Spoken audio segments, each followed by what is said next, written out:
আপনি কি সুমন? আচ্ছা ভাই বলেন তো আপনার কখন পাঠাচ্ছিল? আচ্ছা এই যে 2টা ঘন্টা আপনার জন্য দাঁড়ায় আছে, আপনার এই সময়ের নামটা দিবি আপনি দিবেন? আচ্ছা যেটার জন্য আপনাকে পাঠাইছে সেটা বলেন। নিয়ে আসছেন? একটা মাল আনছেন? জি আমি আনছি। ওই দেখি।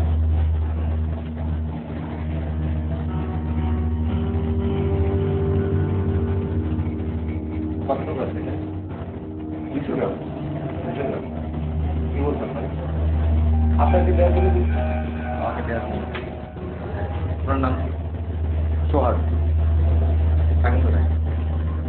কেন আপনি জানেন না? আমরা যেটা জিজ্ঞেস করতেছি বলুন। আপনি কি কে পাঠিয়েছেন? আমাকে কে পাঠাচ্ছে এটা তো আপনার দরকার। আপনাকে এটা জিজ্ঞেস করে যাবেন। বুঝলাম না আপনার মানে চারিদিকে পুলিশ ঘেরাও করে থাকবে। এদিকে না। কোথায়? আমি খিলগে দিই।